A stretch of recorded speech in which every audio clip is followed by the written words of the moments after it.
ना कि ये कथा थोड़ा सा कुछ अलग रहे। मैं अपने अनुभव में 5 बातें रखता हूं, जिसके जीवन में ये 5 बातें हैं, दुनिया में वही संत है। हाँ, सबसे पहले 5 बातों में सबसे पहले जो भूल करके कभी किसी की निंदा न करता। ध्यान रखें मेरे माई बाप, निंदा मत करो किसी की। आजकल हमारा ज्यादा समय कुछ ऐसे में व्यतीत होता है। साधु का ये लक्षण है। पहला, भूल करके जो कभी किसी की निंदा ना करता हो। मेरी दृष्टि में साधु का यह पहला लक्षण है। दूसरा, हर हाल में जो प्रसन्न रहना जानता है, खुश रहना, हर हाल में खुश रहो। साहब, गांव देहातों में इतनी कथाएं लोगों को नहीं मिलती, क्योंकि भौतिक युग है महाराज, और कथाओं में भी लक्ष्मी का उपयोग होता है। हाँ, गांव देहातों में इतनी कथाएं नहीं रहती, नहीं मिलती लोगों को, लेकिन उनके जीवन में, सरल लोगों के जीवन में भी अगर कोई आपदा आती है तो कई बार आपस में लोग बैठ करके कहते हैं, सीताराम सीताराम सीताराम कहिए, जाहि विधि राखे राम ताहि। भूल कर जो कभी किसी की निंदा ना करे, ये साधु का पहला लक्षण है। दूसरा, हर हाल में जो खुश रहना जानता है। मैंने एक दिन कहा था ना कि किसी को अपना बनाना है तो मुस्कुरा करके बनाओ, किसी के अपने बनना है मुस्कुरा करके बनो, हंस करके बनो।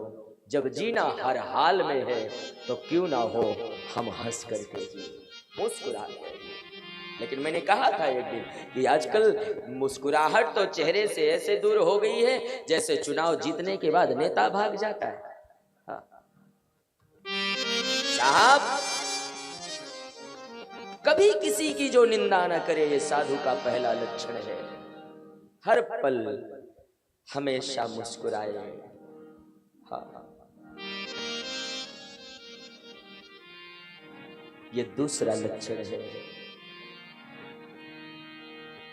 करोड़ों कार्य छोड़ करके जो हरि नाम का आश्रय न छोड़ता हो।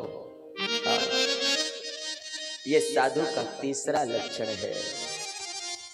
दुर्घटना में भी जो अवसर बनाना सीखता हो, साधु का ये चौथा लक्षण है। कोई, मैंने कल कहा था ना कि गालियों में भी संगीत छिपा है, बस खोजने की जरूरत है। कोई दुर्घटना घटे ना, हाँ, दुर्घटना में भी कोई ना कोई अवसर देखो।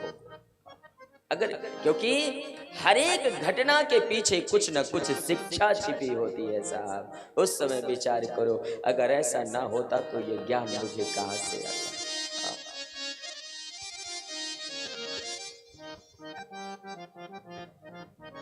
पांचवा लक्षण है, जो कभी किसी की हिंसा ना करता।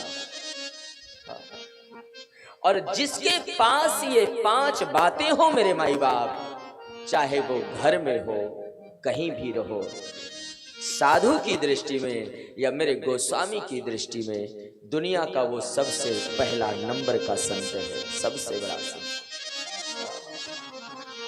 तो मैं प्रार्थना करूं, निंदा करना बंद करो किसी की निंदा नहीं। क्योंकि निंदा से होता क्या है साहब, एक और संदेश देता हूं मैं, आपकी कोई निंदा करे, कई बार ऐसे भी लोग दुखी होते कि वो व्यक्ति मेरे बारे में ऐसा ऐसा सोच रहा है। मैं अपने श्रावकों को, अपने मानस वाटिका के फ्लावरों को कहना चाहता हूं, जिस दिन आपकी कोई निंदा करे तो आप अपने घर में 2 दिया जलाकर भगवान के सामने रखो।